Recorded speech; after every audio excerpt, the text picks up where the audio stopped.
Le cancer. Une pensée vertigineuse qui bouleverse une vie, traverse le quotidien, transforme les relations et réinvente les priorités. Mais derrière ce mot, il y a avant tout des histoires, des visages, des voix humaines et singulières. Bienvenue dans Le Cancer et moi. Un podcast où nous tentons de mettre des mots sur la maladie et ses réalités sociales.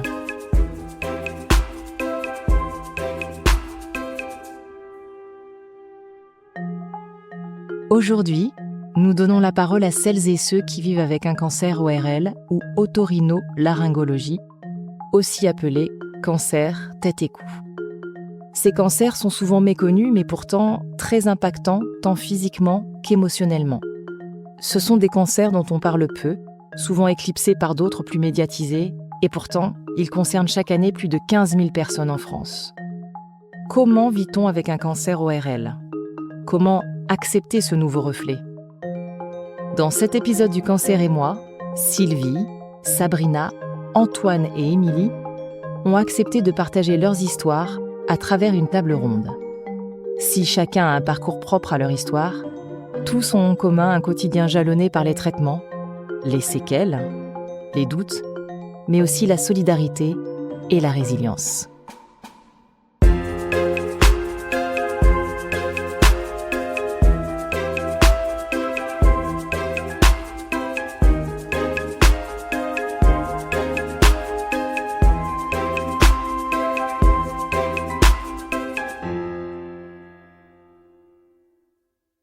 Ce qu'on appelle les cancers de la tête et du cou, c'est tout ce qu'il y a au-dessus de la clavicule et en bas de la base du crâne. Donc c'est vraiment ce qu'on appelle la sphère ORL ou les voies aérodigestives supérieures. On n'y inclut pas la thyroïde ni le cerveau, qui sont des localisations très spécifiques de tumeurs. Ce sont des cancers qui concernent environ 16 000 personnes par an, on dit 15 à 17 000. Et qui représente une quarantaine de pathologies différentes selon que l'on considère la nature de la tumeur ou sa localisation. Donc ça fait une grande variété. Et c'est des problématiques qui sont assez spécifiques puisque dans cette petite partie du corps, cette partie limitée, on a beaucoup d'organes fonctionnels qui ont leur importance et qui sont impliqués dans des besoins vitaux, notamment l'alimentation, mais aussi dans des besoins de communication, toutes les problématiques d'audition, de phonation, tout ce qui relève de la parole, et puis bien sûr les problématiques visuelles, dans une moindre mesure, mais qui a aussi son importance, tout ce qui est olfactif, avec des tumeurs qui se localisent au niveau de la tête et du cou. Quand on va devoir les enlever, quand on va devoir les traiter, on va impacter déjà l'image au travers du visage, mais aussi notre capacité à parler, à manger, à respirer, à voir, à entendre, et donc notre capacité à vivre et à vivre avec les autres. On peut pas les cacher, nos cancers. Ça aussi, c'est quelque chose qui est assez fort. Et c'est des cancers qui sont très stigmatisés parce que les causes les plus connues sont le tabac et l'alcool.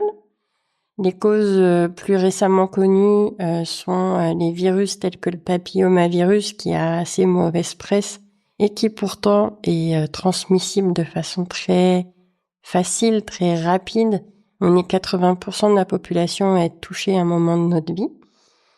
Et donc on a cette image qui est très difficile sur un peu t'as le cancer que tu mérites, avec en plus les stigmates de la maladie. Donc c'est des cancers dont on parle trop peu, et c'est pour ça qu'on est là aujourd'hui pour donner à voir qu'ils existent, qu'il y a des moyens de les éviter, mais aussi de les soigner, et qu'il y a des moyens d'accueillir ceux qui les ont vécus, non pas comme des bêtes curieuses, mais comme des humains à part entière.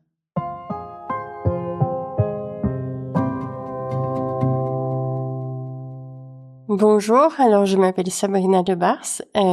J'ai été diagnostiquée d'un cancer rare. C'est un cancer des glandes salivaires accessoires. C'était des petites des petites glandes qu'on a un peu partout dans la bouche qui permettent de sécréter de la salive. Et en l'occurrence, dans mon cas, c'est parti du palais. Donc j'avais 29 ans et j'ai eu beaucoup de chance pour ce diagnostic parce que ça aurait pu passer encore plus longtemps inaperçu. En fait, j'étais enceinte de 6 mois quand j'ai été voir mon dentiste parce que j'avais reçu une convocation de l'assurance maladie qui m'encourageait à aller faire un petit check dentaire parce que j'étais justement enceinte. Et comme j'avais un petit peu négligé les rendez-vous chez le dentiste, hein, j'étais quand même attentive aux soins de ma dentition, mais je n'allais pas forcément prendre le temps d'aller chez le dentiste pour vérifier. Mais je me suis dit que c'était la bonne occasion. Et bien m'en a pris parce que mon dentiste s'est rendu compte pendant l'examen dentaire que j'avais une tumeur de 2 centimètres qui dépassait du palais.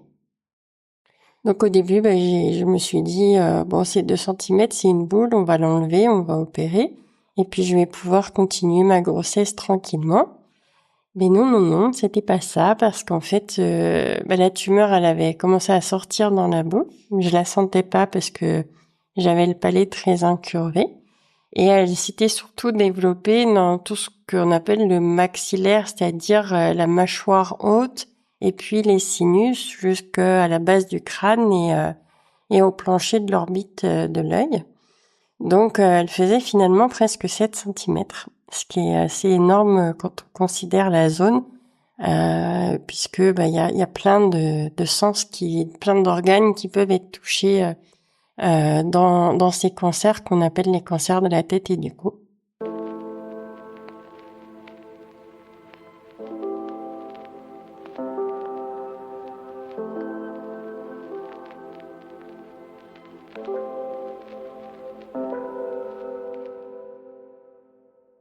Moi, je dirais que j'avais plus d'inquiétude de retrouver mes proches, enfin ceux qui m'avaient connu avant avec ma voix normale, que avec les gens les nouvelles personnes que je vais rencontrer dans ma vie.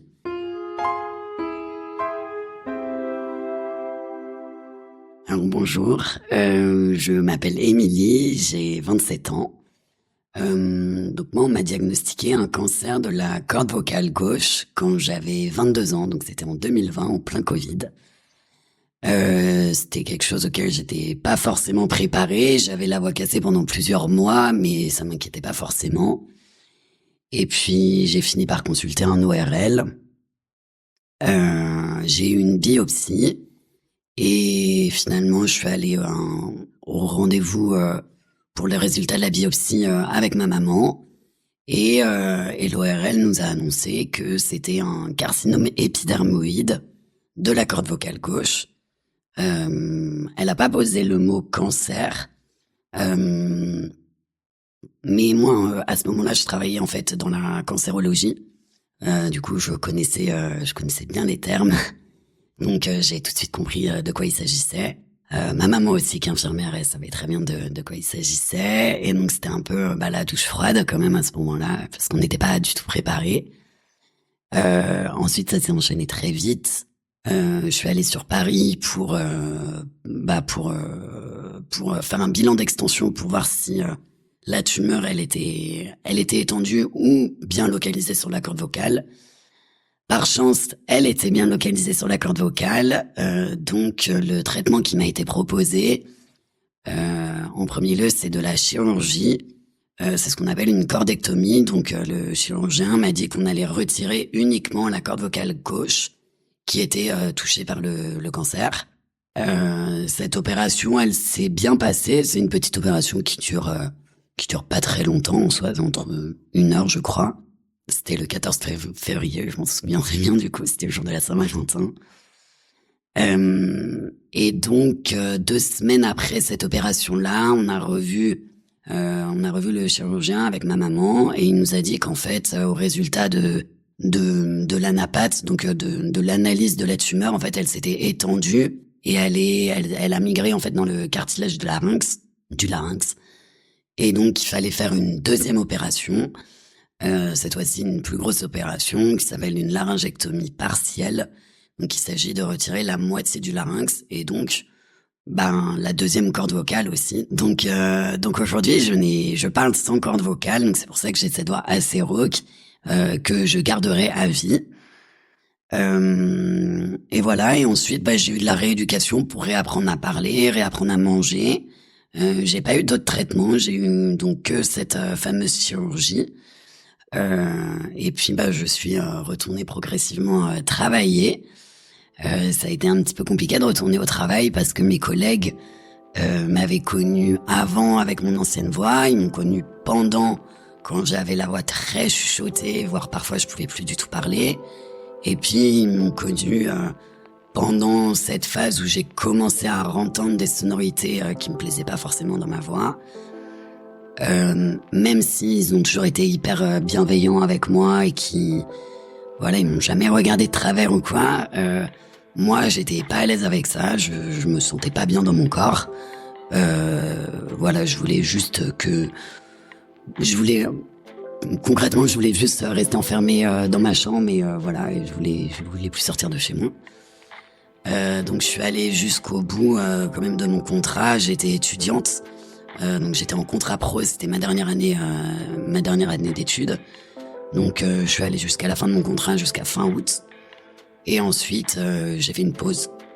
Voilà, j'ai obtenu mon diplôme, tout s'est très bien passé, mais dans ma vie professionnelle, voilà, j'ai attendu un petit peu avant de pouvoir retourner au travail. Et j'ai d'ailleurs changé d'orientation et parce que, encore une fois, à ce moment-là, être confronté au regard des autres et surtout au téléphone, j'avais beaucoup de mal à avoir des communications au téléphone. Donc j'ai choisi un métier, on va dire, où j'étais un peu caché derrière mon ordinateur. Donc le métier de graphiste, qui m'allait très bien à ce moment-là parce que je suis une nature un peu créative, on va dire, j'aime bien dessiner et tout ça. Et puis j'aime bien le digital aussi. Donc voilà, ça m'allait très bien d'être graphiste. Je suis un peu planqué derrière mon ordinateur. Et puis petit à petit, en fait, le monde social, l'extérieur me manquait quand même. J'avais besoin de ressortir, revoir du monde et revoir mes proches aussi. Donc voilà, après j'ai trouvé un métier. Enfin, j'ai travaillé dans une agence de communication. Et puis maintenant je suis à mon compte, je suis en freelance. Et j'avais beaucoup de mal au début à revoir mes amis.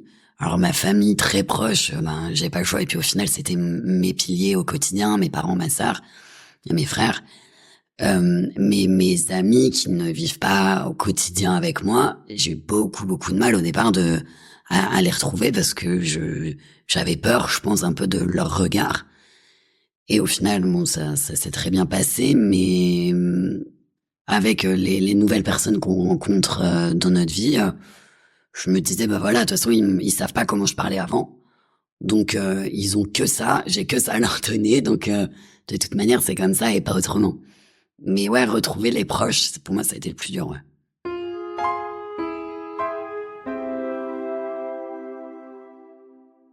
Oui, c'est ça. Je pense que les personnes que tu ne connais pas, c'est pas un problème parce que en effet, comme tu ne les as jamais vues avant, elles ne te connaissaient pas, elles n'ont pas le choix et puis elles n'ont pas de référentiel auquel comparer ton image versus l'image que tu avais avant. En revanche, les personnes, et particulièrement les personnes qu'on n'a pas vues depuis un moment et que tu te remets à voir, en fait, c'est cet effet un peu Big Bang, quoi. Et là, en fait, tu scrutes un peu le regard que va avoir cette personne sur ton visage et tu t'essayes d'interpréter, parfois surinterpréter son regard, ses attitudes, et en fait, tu dis, ah oui, mais elle a passé les yeux à gauche, à droite, elle est revenue là-dessus. Est-ce que c'est parce qu'elle a comparé la taille de mon nez ou pourquoi est-ce qu'elle a fait ça? Et en fait, c'est là aussi où on se dit, bon, quelle est la part du vrai? Qu'est-ce qui finalement est de l'ordre d'un questionnement légitime et qu'est-ce qui est de l'ordre de, voilà, je me focalise peut-être trop là-dessus. Là-dessus, il y a peut-être aussi un travail à faire et à savoir interpréter et éviter de surinterpréter la réaction des gens.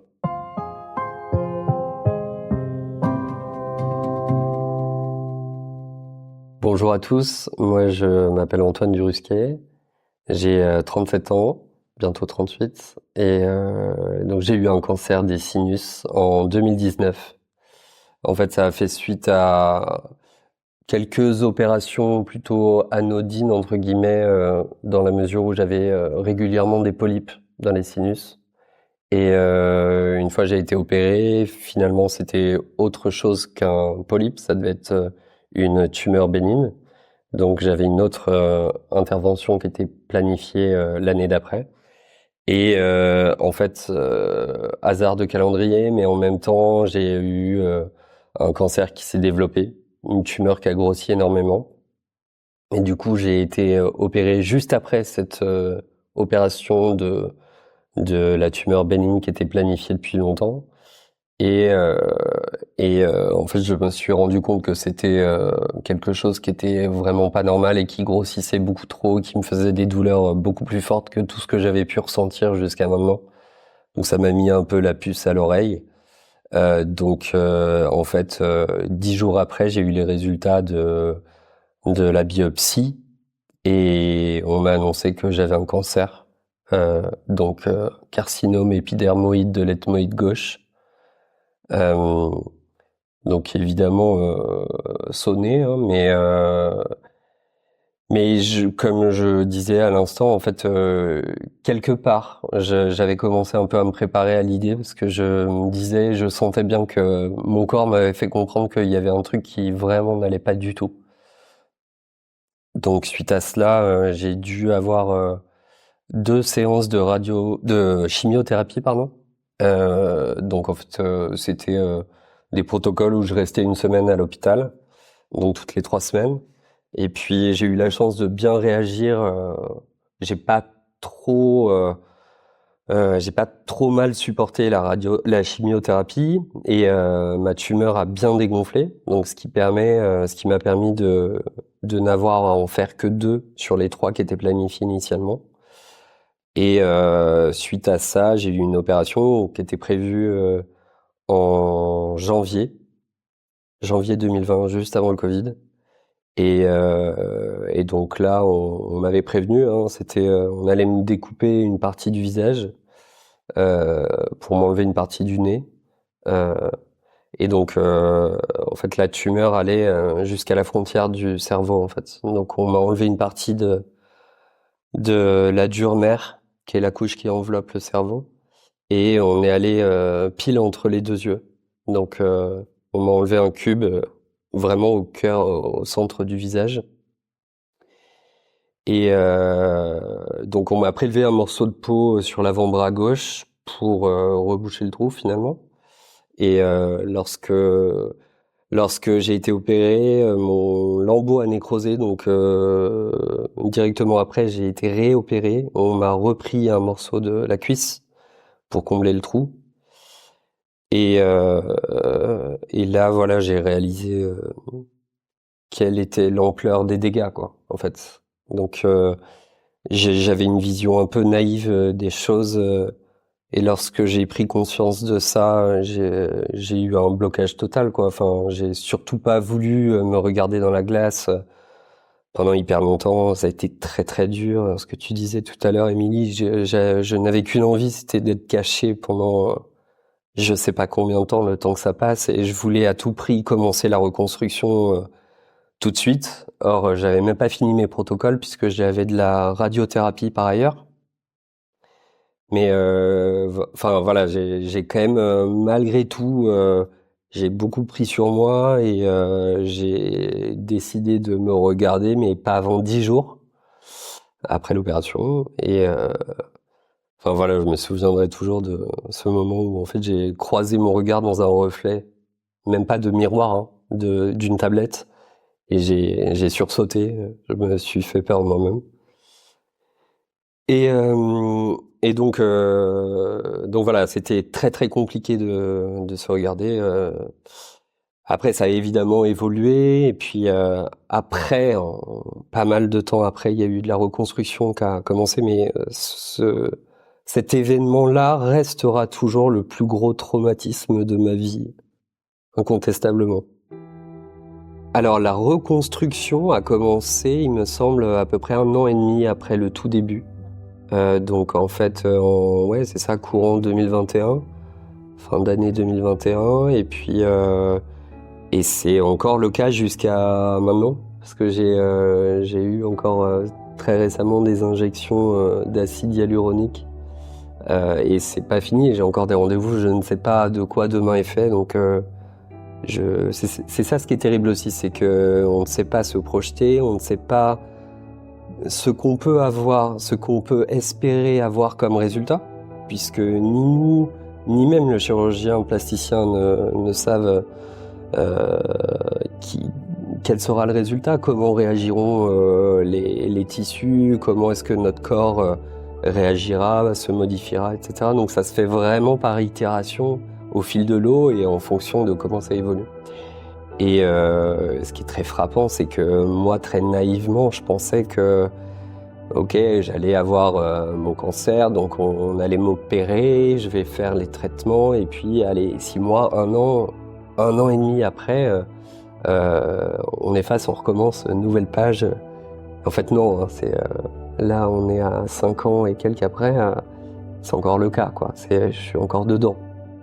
Certes, ça n'est pas la même chose, et puis il y a vraiment eu une phase où j'étais malade, on corrigeait la maladie, et là on est sur de la reconstruction. Donc c'est vraiment 2 choses bien distinctes qu'il ne faut pas confondre. Pour autant, la reconstruction ramène inévitablement au premier cas, et donc c'est quelque chose qui est perpétuel et qui reste un fil conducteur systématique. Quand on se regarde dans la glace ou quand on croise le regard de quelqu'un, enfin voilà, c'est permanent. Donc oui, voilà, il y a eu des phases très compliquées aussi au sein de la reconstruction qu'il fallait assumer.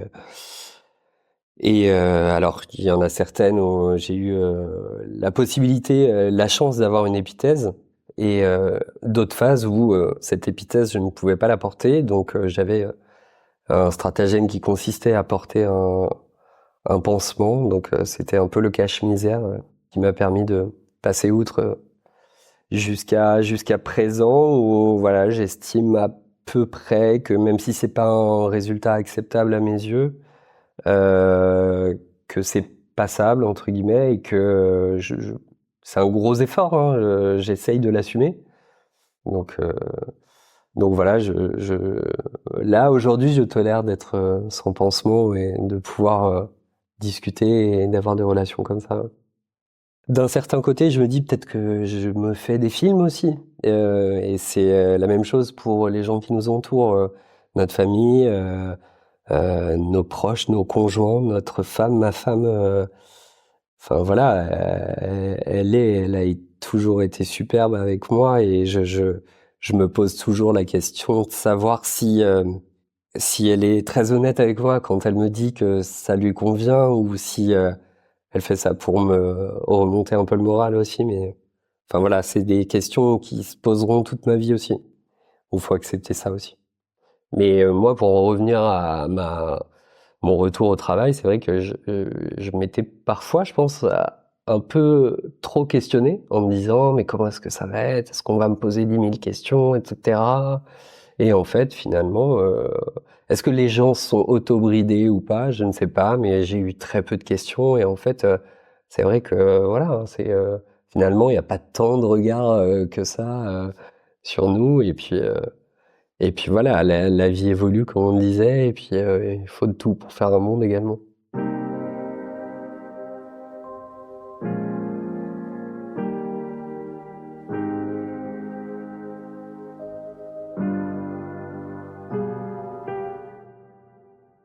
Je pense qu'effectivement, on se focalise sur ce visage qui n'est plus le nôtre, tout au moins au début, le temps qu'on se l'approprie. Et moi, j'ai pas voulu reprendre le travail où j'étais. Enfin, j'ai pas voulu reprendre mes fonctions où je travaillais avant, parce que au détour d'un ou 2 événements, j'avais vu des regards qui me mettaient mal à l'aise, et je voulais pas affronter à nouveau ces regards. Et en fait, je me suis rendu compte aussi avec le temps j'avais une idée fausse. Par exemple, quand j'allais faire les courses et que je voyais quelqu'un qui me regardait, je me dis, ah, il y a encore quelqu'un à qui je fais peur et ça.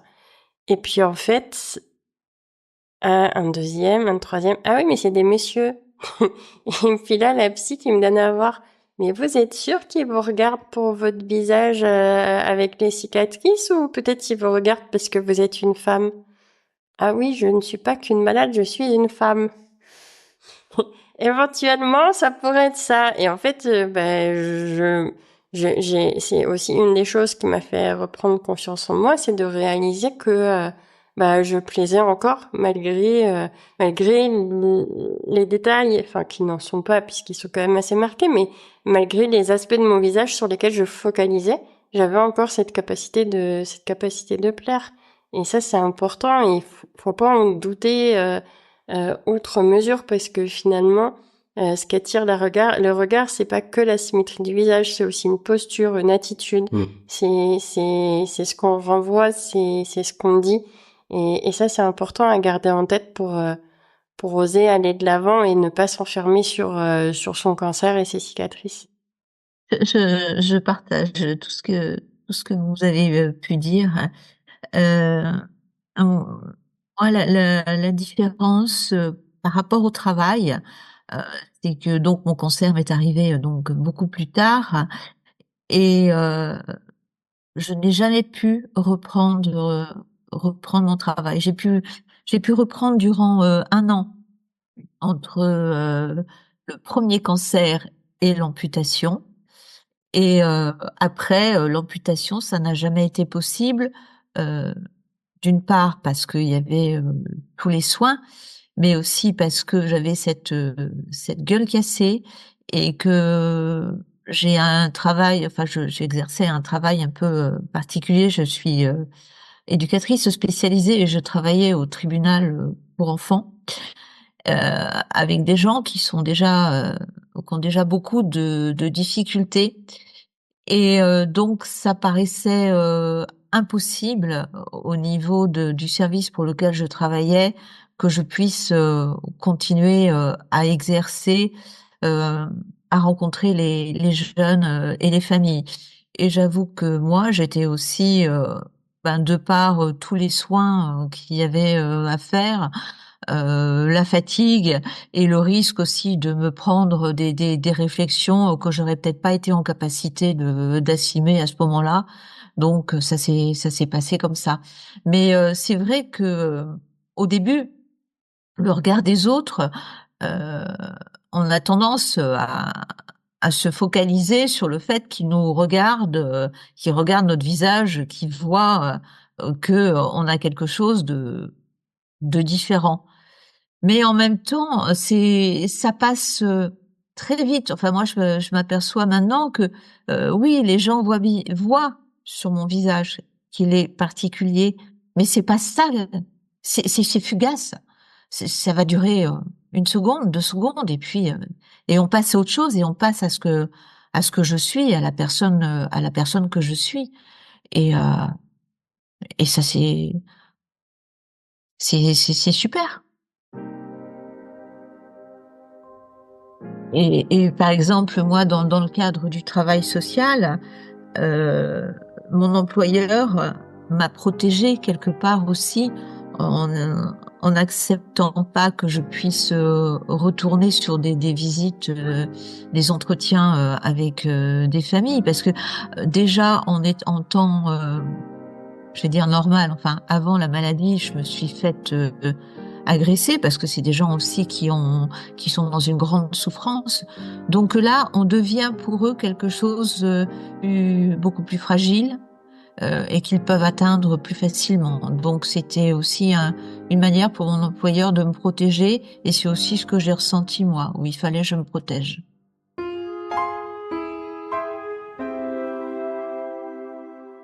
Voilà, je m'appelle, Sylvie Pradier, j'ai 64 ans, bientôt 65. J'ai eu, un premier cancer qui a été, diagnostiqué en 2014 après une errance diagnostique de près d'1 an. J'avais, une petite peau à la pointe, du nez que je tentais d'arracher, mais qui résistait à la pince à épiler et qui s'est transformée en petite boule, qui résistait aux ciseaux.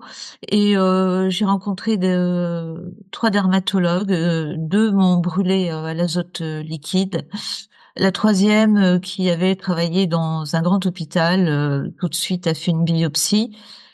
Et le résultat est revenu 10 jours plus tard quand elle est rentrée, quand elle a été me chercher dans la salle d'attente et qu'elle m'a amenée dans le cabinet. J'ai compris que les nouvelles allaient pas être très bonnes et elle m'a annoncé donc carcinome épidermoïde infiltrant, donc cancer de la peau sur la pointe du nez. Tout de suite, les soins ont pu être mis en place et j'ai été opérée à peu près 2 mois après, où on a enlevé un tout petit morceau de la pointe du nez, ça se voyait à peine. Euh, C'était lourd. L'annonce a été très lourde à entendre et donc j'ai basculé dans une dépression. J'ai pu reprendre mon travail à peu près 3 mois plus tard. J'étais toujours suivie et puis à peu près 10 mois plus tard, à ce moment-là, je sentais des croûtes à l'intérieur de mon nez et j'avais beau essayer d'enlever ces croûtes tous les soirs, tous les matins, elles étaient là de nouveau. Je l'ai signalé. On a refait une biopsie et donc 1 an plus tard, en 2016, on m'a annoncé que le cancer avait récidivé de manière très violente. En l'espace de 2 mois, mon nez avait complètement changé d'aspect. Il avait presque triplé de volume. Il était devenu violet. Il ressemblait au nez de la sorcière de Blanche-Neige. Et donc le cancer était revenu par l'intérieur. Euh, il y a eu une réunion RCP qui a été programmée dès le lendemain de l'annonce de la récidive et se posait la question, est-ce qu'on fait une chimiothérapie et ensuite on fait une intervention sur le nez, une amputation, ou est-ce qu'on ampute tout de suite et on fait une chimiothérapie après? J'avoue que prendre une telle décision, c'était compliqué et c'est eux qui ont décidé à ma place parce que de toute façon, on est incapable de décider. Et donc, j'ai été amputée de la totalité de la pyramide nasale le 13 avril 2016. Le regard, j'ai mis à peu près 8 mois pour pouvoir me regarder dans une glace parce que après l'amputation de la pyramide nasale, 5 jours après, une interne bienveillante m'a obligée à me regarder dans un miroir. Et donc là, j'ai vu l'enfer. C'est une image que je n'oublierai jamais. C'est comme m'a dit la sophrologue, parce que j'ai fait de la sophrologie aussi pour arriver à monter tout ça. C'est un traumatisme de guerre. Je reviens un petit peu sur quand je suis sortie de l'hôpital après l'amputation. J'ai eu le regard de chauffeur de taxi sur mon visage. Et quand je suis arrivée à la maison, quand je suis rentrée, je me suis dit, demain, tu ressors, parce que si tu ne ressors pas demain, tu ne ressortiras jamais. Et donc, tous les jours, je suis sortie, je suis allée à la pharmacie, je suis allée faire les courses, je suis allée dans les rues affronter le regard des autres sur moi parce que ça me donnait de la force. J'ai démarré le long parcours de la reconstruction qui vous est annoncé comme étant, comme ayant en gros 4 à 5 chirurgies. Euh, j'ai fait 11 chirurgies de reconstruction de 2017 à la fin de l'année 2021. Je sais que c'est pas fini parce que le visage évolue, le corps évolue, et donc les différents lambeaux qu'on a sur le visage évoluent, rétrécissent, et donc ça veut dire qu'il y a toujours des petites chirurgies possibles, mais c'est rien par rapport par, rap- par rapport aux premières chirurgies. J'ai eu la chance d'être super entourée par ma famille, par mon mari, que je me suis aussi fait entourer par une psychologue qui a fait aussi des entretiens familiaux, et notamment avec mon mari, parce qu'au tout début, euh, je me posais la question de comment va-t-il pouvoir supporter de vivre avec une femme sans nez, ou qui va avoir la gueule cassée, parce que c'est vraiment ça, on a vraiment une gueule cassée. En 2022, j'ai commencé à avoir des symptômes au niveau du ventre, envie souvent d'aller uriner, des selles qui se rétrécissaient, et de nouveau j'étais dans un parcours d'errance diagnostique, hein, comme pour le premier cancer, c'est-à-dire que le premier cancer, on a mis 1 mois avant de le diagnostiquer. Le deuxième cancer a été diagnostiqué à peu près 6 mois plus tard, et en mars 2023, on m'a appris donc que j'avais un cancer de l'ovaire, grade 3C, avec une importante carcinose péritonéale. Je dois dire que le plus difficile à supporter, c'est le cancer ORL. Parce que le cancer ORL, vous pouvez pas le cacher. On le voit, vous le portez sur votre visage tout le temps. Et vous avez tout le temps le regard des autres sur vous.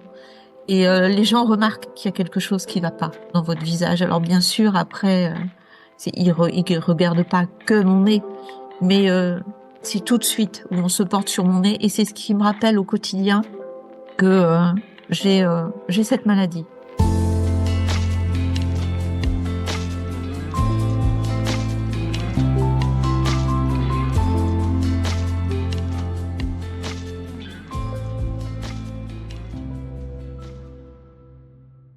Vous les avez tous un petit peu évoqués, mais qu'est-ce que vous auriez envie de dire à vos proches qui vous ont accompagnés et qui vous accompagnent encore dans ce parcours ?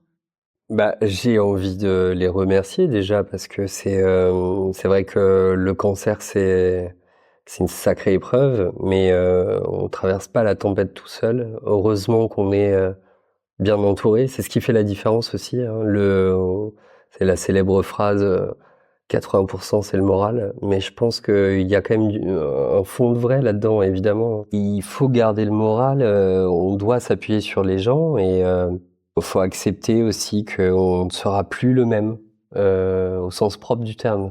On parlait d'irréversibilité, c'est exactement ça. C'est-à-dire que à un moment, il faut accepter le fait que notre vie change, notre image ne sera plus la même, notre image aura été alors au mieux écornée, au pire défoncée, au sens propre du terme, hein, comme on défonce un visage, parce que on parle de chirurgie reconstructrice, parce que le visage a été détruit. C'est le comble, hein, un soin qui va engendrer d'autres soins derrière, parce que ça aura déstabilisé d'autres choses. Et là, nos proches ne le voient pas forcément, n'en ont même pas conscience forcément, mais ça impacte plein de choses. Genre moi, à titre perso, faut que je fasse des lavages des sinus au sérum Phi 5 fois par jour. J'ai les yeux qui pleurent énormément, je suis hyper ébloui, j'ai facilement la bouche pâteuse, j'ai perdu en pilosité à cause de la radiothérapie. Je parle pas des cicatrices et du reste, mais en effet, il y a ces choses-là aussi qui sont pas quantifiables et qui sont pas visibles aux yeux de nos proches. Outre la partie, au sens propre du terme, l'image qu'on renvoie, qu'on véhicule, mais cette image aussi, elle s'accompagne de notre posture aussi. Moi, j'ai des enfants en bas âge. J'ai 2 petits garçons, Félix et Léon. Et d'ailleurs, bientôt un 3e. Ça va pas, ça. Ouais, c'est trop bien. Génial. Et ça prouve bien, Ouais. Antoine, Breaking news. c'est de Ouais, l'amour. ouais. Ah C'est de ouais, l'amour ouais. entre vous, tu vois. C'est pas le visage. C'est pas voilà. C'est tout ce que tu dégages.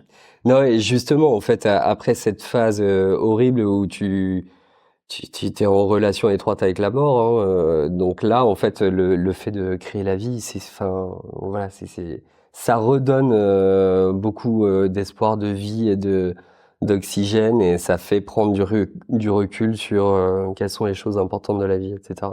Mais voilà, pour en revenir aux enfants, moi, la différence, mes enfants ne m'ont pas connu avant.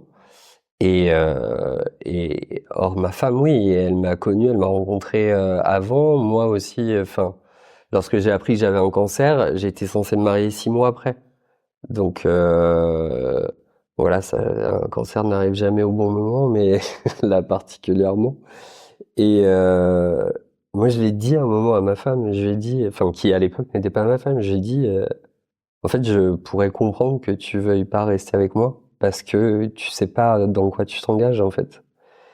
Et, euh, et en fait, bah c'est ça ce qui est beau avec l'amour, c'est que ça outrepasse plein de choses, etc.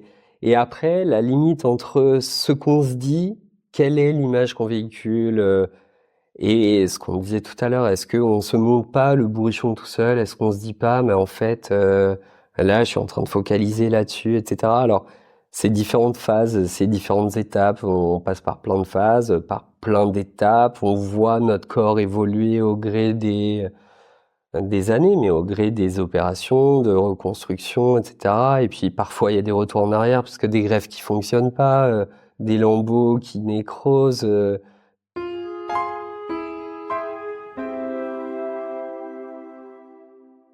Après les chirurgies, on n'a pas le résultat tout de suite.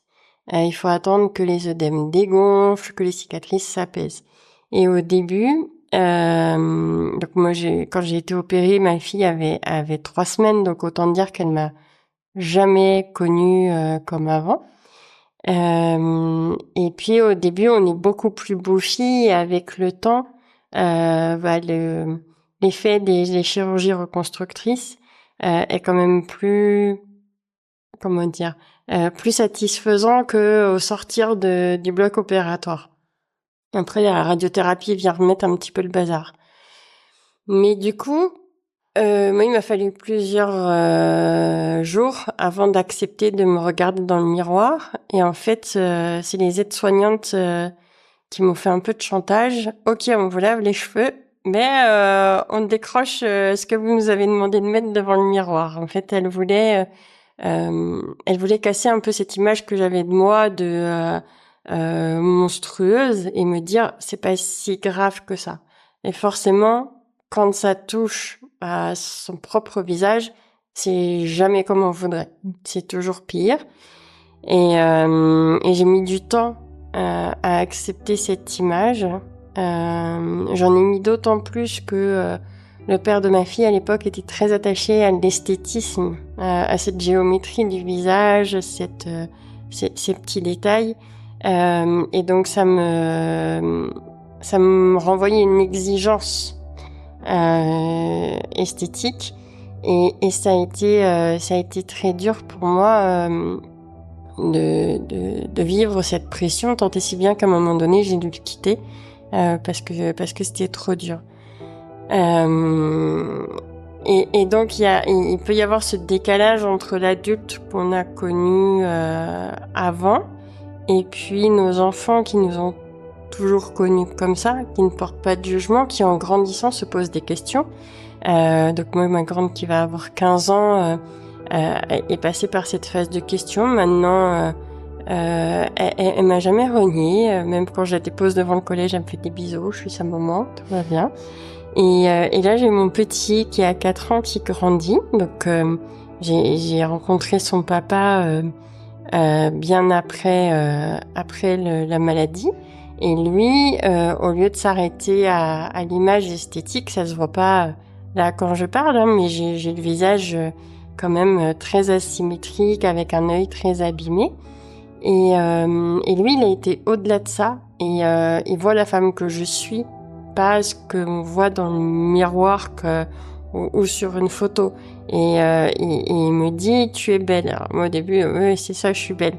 Mais il me fait, non, mais tu rayonnes, tu renvoies quelque chose. Et au début, je le croyais pas. Et à force de l'entendre et de l'entendre par ailleurs, j'ai fini par l'accepter. Et puis notre petit, qui a bientôt 4 ans maintenant, bah, il a aussi ce visage, enfin ce regard neutre, et il m'aime comme je suis, en fait.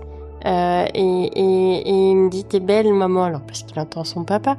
Mais voilà, en fait, la beauté, c'est quoi? C'est l'image stricte qu'on renvoie, ou c'est le charme qu'on diffuse au travers de cette enveloppe corporelle? Est-ce que c'est aussi les valeurs qu'on affiche? Voilà, qu'est-ce que c'est la beauté, en fait?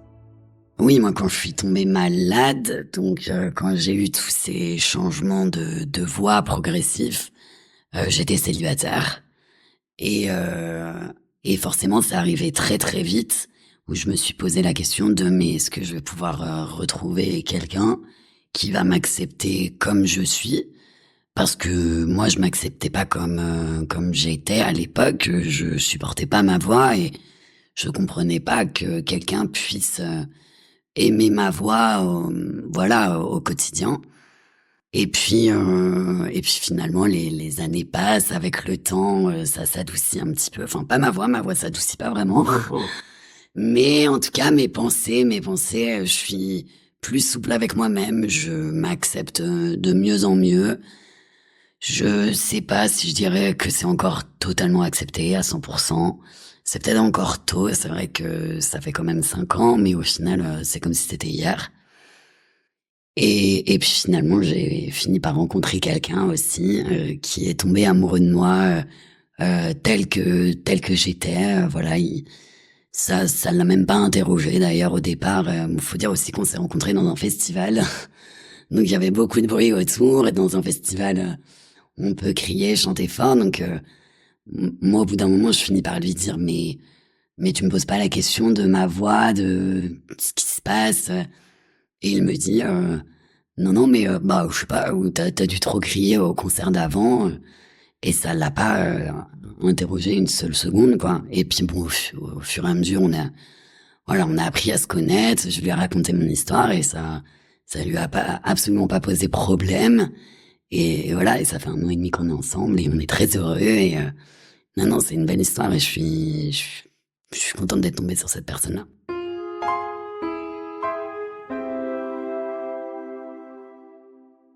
Alors, moi, j'ai 3 enfants et je suis mamie puisque après l'amputation, l'aîné de mes enfants a décidé de faire un pied de nez au cancer et donc de faire un enfant.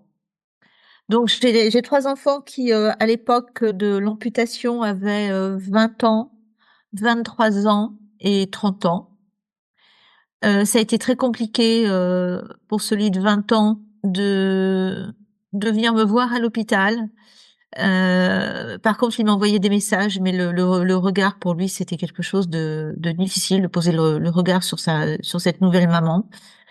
Par contre, j'ai eu tout l'accompagnement, je vais dire physique, des 2 autres qui étaient omniprésents à l'hôpital.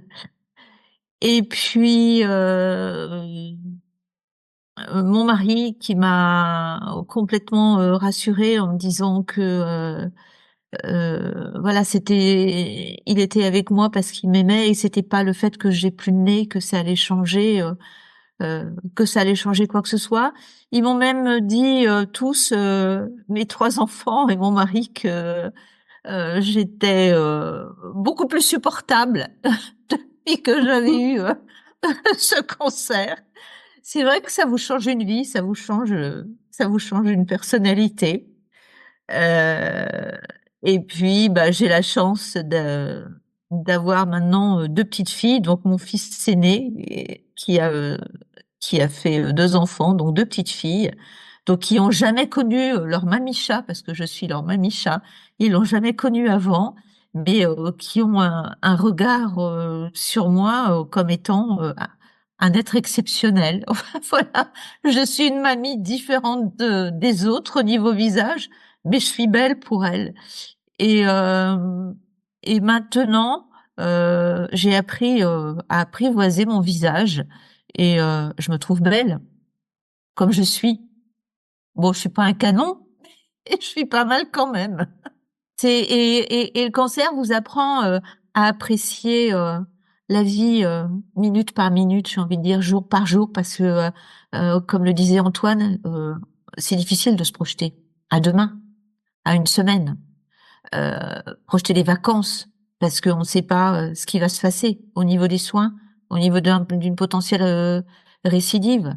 Donc moi, je vis ma vie au jour le jour, j'apprécie chaque jour, et les gens qui ne supportent pas de me voir ou qui me diraient des choses désagréables, je ne m'y intéresse pas. En fait, moi, j'allais dire que, en fait, si j'étais à leur place, je serais probablement comme ça. En fait, je serais soit interpellé, soit étonné, soit, en fait, en croisant quelqu'un qui a mon visage, peut-être que si j'avais rien eu, j'aurais eu ce même type de regard, mais peut-être naïf aussi. C'est pas forcément malveillant. C'est plus de la curiosité. Ça pique un peu la curiosité des gens de se dire ah bah oui, cette personne-là a un visage différent. Après, il y a des personnes, enfin moi ça m'est déjà arrivé, des personnes qui tentent des blagues, notamment lorsque j'avais un pansement. Tu t'es tapé la porte des toilettes ou quoi? Mais non, gars, je me suis juste pris un cancer dans la tête. Mais bon, et après c'est là où c'est intéressant et beau finalement le regard et même le questionnement des enfants en fait. C'est parce qu'il y a cette naïveté. C'est cette bienveillance aussi, les enfants qui nous regardent et qui disent qu'est-ce que t'as là sur le visage? C'est juste pour savoir, il n'y a pas d'arrière-pensée, ils disent clairement les choses et ils apprennent également. Mais après voilà, c'est sûr que c'est une pathologie qui est rare, les cancers ORL, c'est atypique ce qui nous arrive, donc c'est vrai que il est légitime que les questions se posent. Mais en fait, la plupart du temps, c'est pas forcément malveillant. Les remarques sont pas méchantes. Enfin, moi, j'ai dû en noter une ou deux en 5 ans où quelqu'un m'a fait une remarque vraiment désagréable. Mais la plupart du temps, c'est ce que tu dis, Antoine, c'est de la naïveté, c'est ah bah t'as trop fait la fête ou prends une tisane avec du miel et ça ira mieux demain. Moi, ça, je le prends pas forcément mal parce que, ben oui, je pense que aussi à leur place, peut-être que je ferais des maladresses comme ça, mais maintenant, enfin, en connaissant les choses, en connaissant les cancers tête et cou, voilà, ça nous arrive, je sais ce qu'il en est, effectivement, je réfléchirai à 2 fois et peut-être que c'est vrai que ces petites maladresses-là, voilà, parfois, on connaît pas la vie des gens, on connaît pas leur histoire, on sait pas ce qu'ils ont vécu avant. Donc, faut passer outre ça. Ouais, c'est ça, ça dépend à quel moment de ta vie dans la lutte contre le cancer tu reçois ce type de message. Parce que autant une petite remarque comme ça, anodine, moi aujourd'hui, qui pourrait me faire rire même, si je l'avais reçu il y a 5 ans, ça aurait pu peut-être encore plus me briser ou remuer le couteau dans la plaie. Après, il y a un autre aspect aussi, enfin il y en a plusieurs, c'est que on a des visages qui sont atypiques, ils sont peu mis en avant, que ce soit dans les médias, que ce soit au quotidien, parce que on n'a pas les visages qu'on croise à tous les coins de rue, parce que ce sont des cancers qui sont plus rares. On a aussi, une fois on a aussi cette forme de questionnement. Pourquoi? Il y a cette forme de curiosité. Et au-delà de ça, il peut y avoir ce malaise. Parce qu'une fois qu'on sait à quoi c'est lié, on renvoie un petit peu à la mort, à cette perspective tragique que peut avoir le cancer. Et donc, on renvoie celui qui nous voit à ses propres peurs potentielles. Et donc, effectivement, des fois, il y a des maladresses. Beaucoup plus rarement, il y a de la malveillance. Ce qui est important et ce pourquoi on a créé l'association Corasso, c'est aussi justement pour que nos visages atypiques, nos voix différentes, elles soient plus vues, plus entendues, pour qu'on fasse moins peur. Parce que on parle de ça, dans la majorité des cas, c'est de la peur. Il n'y a pas de malveillance derrière. Et plus on sera vu, moins on fera peur. Plus on sera entendu, moins on fera peur. Et donc, à un moment donné, on va arriver à ça. Et tout à l'heure, on parlait de l'image. Comme Émilie se sert de sa voix pour faire passer des messages à une mission même professionnelle au travers de cet outil différent et unique. Moi, je suis pas, j'ai pas professionnalisé mon image, mais j'en ai fait un engagement associatif très fort. Et c'est aussi ce qui fait que je l'accepte. C'est un outil. Pour moi, c'est un outil qui fait que ce que je dis, c'est crédible.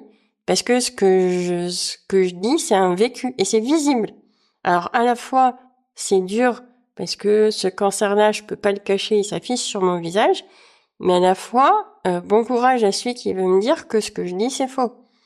Donc, c'est ma carte de visite.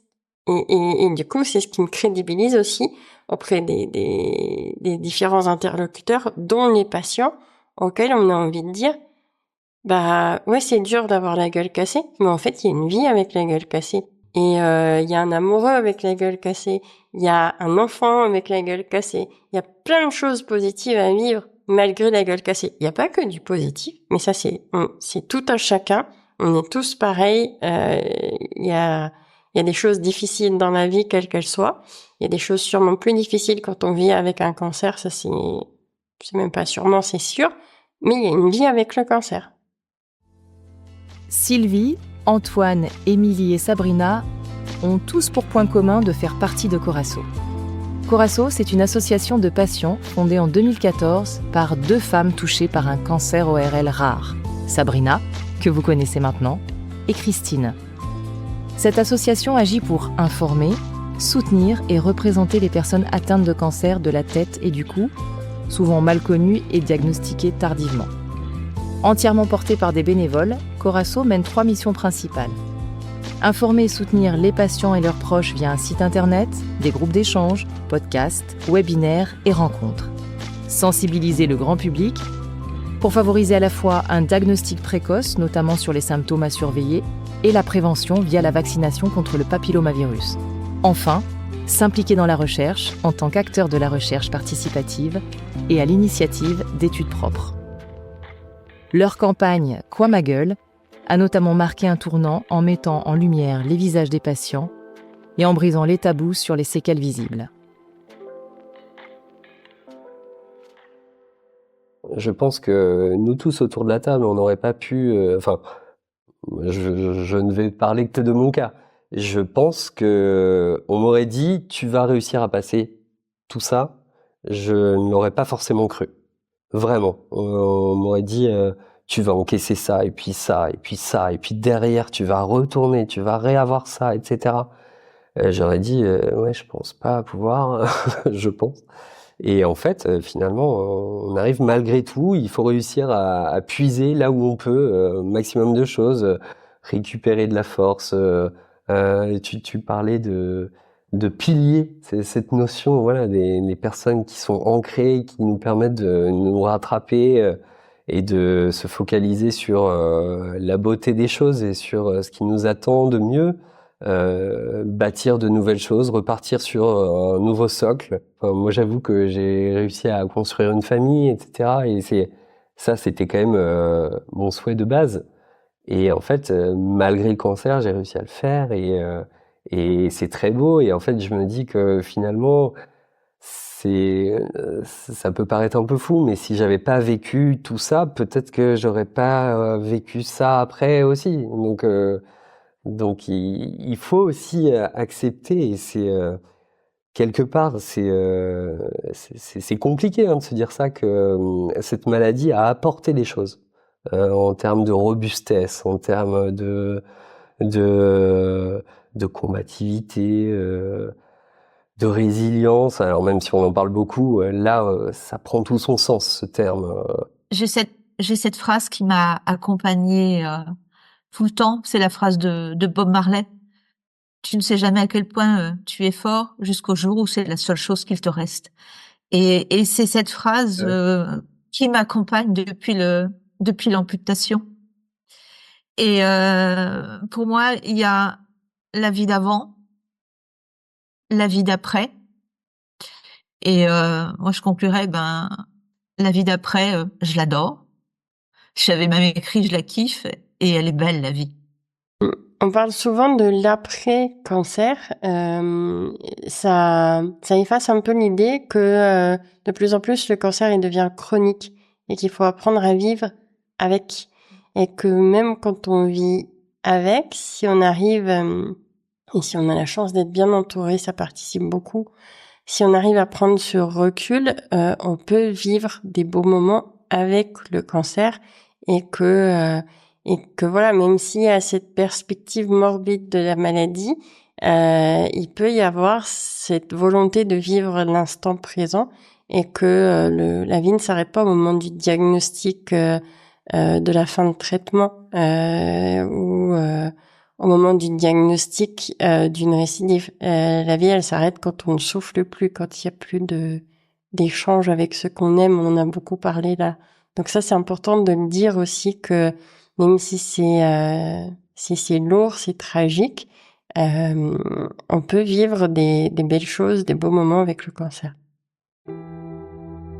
Pour compléter un petit peu ce que dit Sabrina, c'est vrai que je vais parler à titre personnel. C'est vrai que au moment où ça arrive, on est vraiment la tête sous l'eau et au bout du gouffre. Mais aujourd'hui, après 5 ans, j'ai vécu, ces 5 dernières années, j'ai vécu des choses formidables et même exceptionnelles que je pense que j'aurais jamais vécu. J'aurais eu un autre destin et je pense que c'était mon destin, celui-ci. Et j'ai changé de voie professionnelle, de voie tout court. J'ai voyagé, j'ai rencontré des personnes maintenant que j'aime énormément. Je pense que peut-être que s'il m'était rien arrivé, j'aurais continué ma vie telle qu'elle était lancée. Peut-être que j'aurais été aussi très très heureuse. Mais à l'heure actuelle, je suis super heureuse dans ma vie. Donc au moment où on y est, c'est compliqué, mais il y a un après, quoi.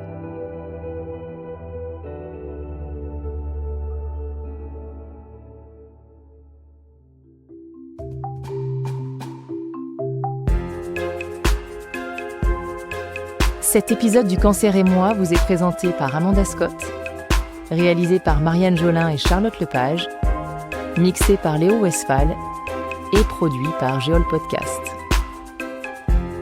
Merci à tous les intervenants de cet épisode qui ont accepté de nous partager leur histoire. Merci particulièrement à l'association Corasso pour leur aide sur cet épisode. Pour en savoir plus sur les cancers ORL, rendez-vous sur le site internet de Corasso. Tous les liens sont dans la description. L'association a également un podcast animé par Émilie, nommé Coup de tête, qu'on vous invite à aller écouter. Enfin, n'hésitez pas à partager l'épisode autour de vous et à lui mettre 5 étoiles sur vos plateformes d'écoute.